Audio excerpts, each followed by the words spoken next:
जय हिंद। तो समझते हैं चयनित बीएड अभ्यर्थियों के ब्रिज कोर्स के संबंध में एनसीटी की गाइडलाइन क्या कहती है। ऐसे में इस महत्वपूर्ण जानकारी के संबंध में स्पेशली 69,000 शिक्षक भर्ती के बेस के आधार पे हम चीज़ों को अच्छे से समझेंगे। इसके साथ साथ यदि आप शिक्षक भर्ती की तैयारी कर रहे हैं, यदि आप शिक्षक या टीचर ट्रेनिंग डिप्लोमा किए हैं या फिर आप शिक्षा विभाग से जुड़े हैं, तो इस तरह की नवीनतम जानकारियों के लिए आप टीचर प्लानिंग पॉइंट चैनल के साथ बने रहे। इसी क्रम में सबसे महत्वपूर्ण जो भी शिक्षक भर्तियों में चीज़ें आप लोगों तक पहुंचाई जाती हैं, नियम हो गए, गजट्स हो गए, इसके साथ साथ जो भी नोटिफिकेशन या महत्वपूर्ण बदलाव, मेरा बस एक ही प्रयास रहता है कि विभिन्न भर्तियों के माध्यम से आगामी भर्तियों में क्या महत्वपूर्ण बदलाव हो सकते हैं या पिछली भर्तियों में क्या क्या संशोधन हुए थे, उसकी प्रत्येक अपडेट आप तक पहुंचाना है। ऐसे में उत्तर प्रदेश की महत्वपूर्ण 69,000 शिक्षक भर्ती में चयनित बीएड अभ्यर्थियों के लिए ब्रिज कोर्स के संबंध में एनसीटी की गाइडलाइन क्या कहती है, उसके संबंध में जानकारियां मैं आप लोगों के समक्ष पेश करूंगा, जहां से बीएड ब्रिज कोर्स के संबंध में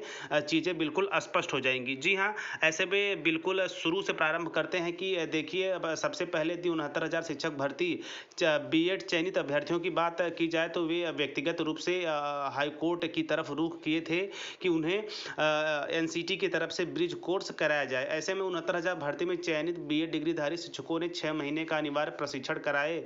जाने के लिए स्वयं हाईकोर्ट में याचिका की थी। हाईकोर्ट ने 27 अप्रैल 2022 को साफ किया था कि सरकार यदि समय रहते प्रशिक्षण नहीं कराती और कोई विषम परिस्थिति पैदा होती है तो उसके लिए बीएड डिग्रीधारी शिक्षक जिम्मेदार नहीं होंगे। सचिव बेसिक शिक्षा परिषद प्रताप सिंह बघेल ने बीएड डिग्रीधारी शिक्षकों को 6 महीने का ब्रिज कोर्स कराने संबंधी प्रस्ताव भी प्रशासन को भेजा था। ऐसे में एनसीटी की गाइडलाइन स्पेशली ब्रिज कोर्स के विषय में क्या कहती है, तो एनसीटी कहती है कि यदि आप बीएड यानी कि यदि आप बीएड चयनित प्राइमरी में हो जाते हैं तो आपको अपने नौकरी के 2 वर्ष के अंदर किसी भी एनसीटी मान्यता प्राप्त संस्थान से ब्रिज कोर्स करना अनिवार्य होगा, जिसे हम सेतु पाठ्यक्रम के भी नाम से जानते हैं। इसी को देखते हुए बहुत से 69,000 जो शिक्षक भर्ती में बीएड चयनित थे, वे उन्होंने केवीएट के माध्यम से भी अनुरोध किया, वह सरकार तक अपनी बातें पहुंचाई कि उन्हें जल्द से जल्द आगे चलकर कोई समस्या न हो, ब्रिज कोर्स यानी जो सेतु पाठ्यक्रम है उसे कंप्लीट करने और उनके पक्ष को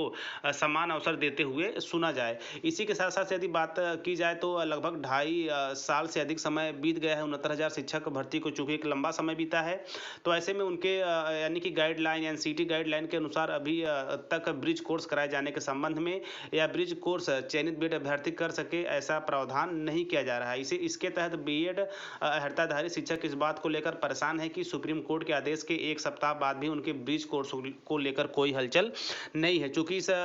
ब्रिज कोर्स को लेकर सुप्रीम कोर्ट ने भी आदेश दिया था कि जितने भी चयनित बीएड अभ्यर्थी हैं, स्पेशली 69,000 शिक्षक भर्ती में, उन्हें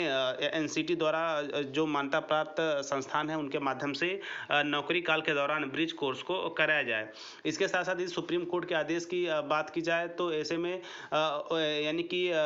जो अभी यानी कि सुप्रीम कोर्ट के आदेशानुसार अभी किसी तरह की प्रशासन पे हलचल अभी भी नहीं है, क्योंकि वर्तमान समय में आप देख ही रहे होंगे कि बीएड और जो बीएड बीटीसी का जो जजमेंट आया है उसके बाद से कहीं न कहीं जितने भी चयनित बीएड अभ्यर्थी हैं उनके मन में एक शंका सी रहती है कि हम भले ही नौकरी कर चुके हैं, एक लंबा समय बीता है, फिर भी क्या हम सेफ हैं कि नहीं हैं। तो ऐसे में सेफ होने का बस एक ही तरीका है, ब्रिज कोर्स कराया जाए। लेकिन सुप्रीम कोर्ट के आदेश के बाद अभी प्रशासन की तरफ से इस पर कोई विशेष कार्रवाई नहीं हुई है। इसके साथ साथ प्राथमिक विद्यालयों की शिक्षक भर्ती से बीएड अभ्यर्थियों को बाहर करने के सर्वोच्च न्यायालय के फैसले के बाद से देश भर पे हड़कंप मचा हुआ है और वर्तमान समय में आप देखेंगे तो यहाँ लगभग छत्तीसगढ़, पश्चिम बंगाल में इस तरह की कवायद प्रारंभ हो चुकी है। ऐसे में यदि हालिया भर्ती देखा जाए यहाँ बिहार शिक्षक भर्ती में, तो इसमें भी अभी कोई विशेष बातें नहीं की गई है, लेकिन ये कहा गया है कि जो योग्यता का निर्धारण एनसीटी का काम है, बाकी वो एग्ज़ाम देने का अवसर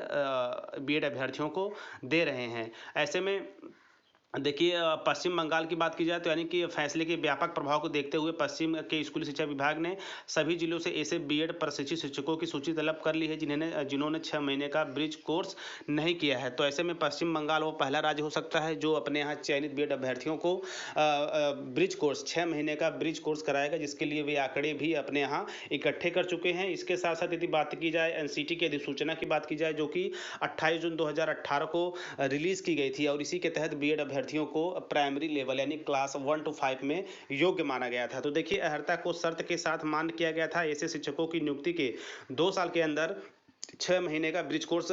अनिवार्य रूप से करना होगा। उत्तर प्रदेश में 69,000 सहायक अध्यापक भर्ती के तहत पहले बैच में 31,277 और दूसरे बैच में 36,590 शिक्षकों को क्रमशः अक्टूबर और नवंबर दिसंबर में नियुक्तियां दी गई। इसके साथ साथ यदि वर्तमान हाईकोर्ट 69,000 शिक्षक भर्ती का आप स्टेटस देखेंगे तो अभी कुछ विसंगतियां हैं, जैसे कैटेगरी को लेकर वो अभी लंबित है। अगले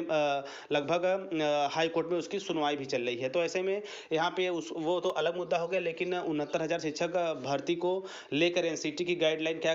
कहती है, ब्रिज कोर्स की नोटिस कब तक जारी हो सकती है, उसके संबंध में मैंने बताने का प्रयास किया कि देखते हैं प्रशासन की तरफ से, उत्तर प्रदेश शिक्षा विभाग की तरफ से कब इस पर अमल किया जाता है और चयनित अभ्यर्थियों को सेव किया जाता है। आगे चलकर इसी तरह शिक्षा विभाग से जुड़ी नवीनतम जानकारी के लिए आप टीचर प्लानिंग पॉइंट चैनल के साथ बने रहें। आप देख ही रहेंगे कि वर्तमान समय में एक राय की जैसे चीज को लोग पहाड़ सा बना के बताते हैं, जैसे कि अभ्यर्थियों के मन में काफी शंकाएं पनपती हैं। तो टीचर प्लानिंग पॉइंट चैनल के माध्यम से मेरा बस एक ही उद्देश्य रहता है कि मैं जो भी खबरें, जो भी अपडेट आप लोगों तक पहुंचा पाऊं, उसे लेकर आपके मन में तनिक भी शंका न रहे। बाकी आप कमेंट बॉक्स में अपना मैसेज छोड़ सकते हैं, किसी भी तरह के शंका के लिए मैं उसका समाधान और उसका उत्तर अवश्य करूंगा। इसके साथ साथ आप टेलीग्राम, फेसबुक वगैरह जो भी बनाए गए हैं चीज़ें, वहाँ पे जुड़ के भी जानकारी प्राप्त कर सकते हैं। तो मिलते हैं नेक्स्ट वीडियो नेक्स्ट इन्फॉर्मेशन के साथ। तब तक स्वस्थ, व्यस्त और मस्त रहिए। जय हिंद, वंदे मातरम।